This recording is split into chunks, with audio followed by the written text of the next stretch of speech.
Basically, performing rights organizations are ASCAP, primarily ASCAP and BMI. SESAC and GMR are less common for reasons I will explain. But basically, we created performing rights organizations so that I, as a songwriter, can say to ASCAP, hey, ASCAP, please go to every bar and restaurant and make sure that they pay for performing my song. Because they're going to take my CD and put in the CD player. They're going to turn on the radio. They're going to turn on the television. Whatever it is, my song is going to get played in all those places.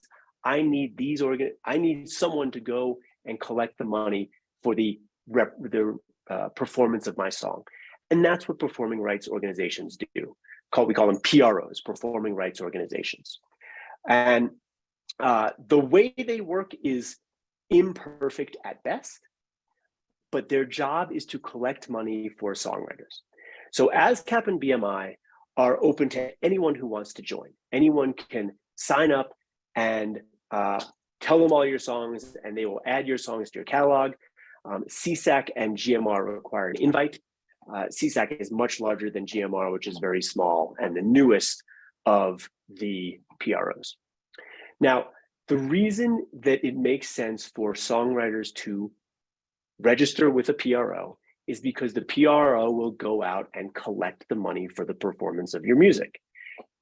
Like I said, it's an imperfect system because the first question I always get is, well, how do they know? How do they know where my music is being played and when and how often, everything like that? They have their algorithms, they have their collection mechanisms. Radio stations report to them, TV stations report to them. Obviously, they know everything that Spotify and Pandora and Tidal all play because that's all digitally generated and tracked. They amass all that data and they figure out who has whose songs have gotten played most or least and rank them all. And then they're going to pay you based on how much your song has been played. So it is very important to register with a PRO. It is not the only place we register, but is the most common place we think of registering. You can only register with one PRO at a time.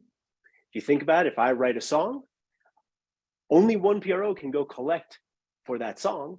So most writers are with the same PRO for most of their career. If you're with ASCAP and you decide, now I want to go to BMI, generally the songs you had with ASCAP are going to stay with ASCAP. Your new songs can go with BMI. It's just tricky. It's challenging to communicate. If you think they are representing millions of artists and billions of songs, hundreds of millions of songs, I mean, it's a massive database. So customer service is not always their strong suit, but you can go on their website. You can look through the database. Their signups are all there. There's a lot of information on their websites. It is a imperfect system, but it's the system we have.